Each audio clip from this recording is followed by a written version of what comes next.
Cara menafsirkan Al-Quran. Yang pertama harus kita lihat itu Al-Quran ayat-ayatnya itu saling menafsirkan antara satu dengan lainnya. Jadi kalau kita ketemu dalam satu ayat masih bersifat global, misalnya dalam surat Al-Fatihah, kita mohon ditunjuki jalan orang-orang yang dikatakan di situ diberi nikmat oleh Allah. Siapa yang diberi nikmat oleh Allah? Lalu ghairil maghdubi alaihim, bukan jalan orang yang dimurkai. Siapa orang yang dimurkai ini? Kita cari dalam Al-Quran, penjelasannya ada misalnya. Orang-orang yang diberi nikmat itu dalam ayat lain dikatakan ulaikal ladzina an'amallahu alaihim minan nabiyyin was-siddiqin wasyuhada was-salihin. Jadi ayat Al-Quran itu antara satu dengan lainnya saling menafsirkan. Maka cari penjelasan itu pertama kali di dalam Al-Quran. Kalau tidak ketemu, lihat apakah Nabi pernah menjelaskan itu. Di dalam Al-Quran tidak ada penjelasan sholat subuh 2 rakaat, asar 4 rakaat, maghrib 3 rakaat. Tidak ada penjelasannya. Tapi Nabi praktekkan, Nabi ajarkan. Jadi kita lihat dalam hadis-hadis, dalam sunnah Rasulullah Sallallahu Alaihi Wasallam. Kalau tidak ada, kita cari dari penjelasan para sahabat yang pernah berguru langsung kepada Rasulullah. Mereka juga yang menyaksikan saat-saat Al-Quran diturunkan. Malam atau siang, di mana turunnya. Itu para sahabat kan lihat. Maka kita lihat penjelasan para sahabat.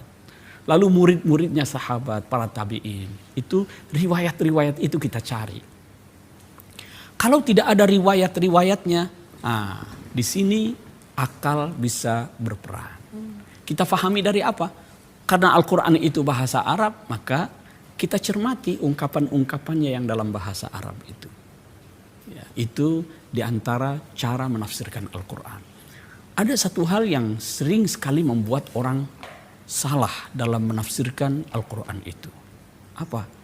Ketika dia mencomot 1-2 ayat dalam Al-Quran, lalu difahami secara letterlek, terpisah dari konteksnya. Ya. Saya beri contoh misalnya. Dalam surat At-Taubah ketemu ayat 29 itu. Qatilul ladina la yu'minuna billahi wala bil yaumil akhir. Bunuhlah, perangilah orang-orang yang tidak beriman kepada Allah dan hari akhir. Yang dibaca cuma terjemahan lagi. Terjemahannya begitu.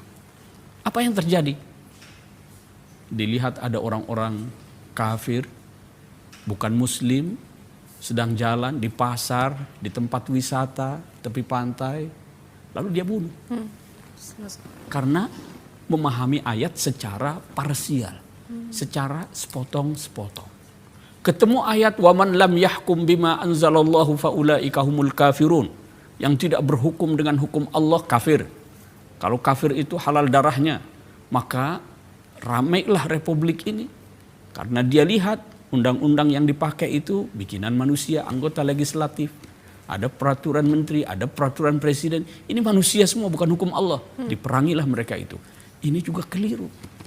Memahami Al-Quran secara parsial, memahami Al-Quran secara letterlek, secara tekstual, lepas dari konteksnya.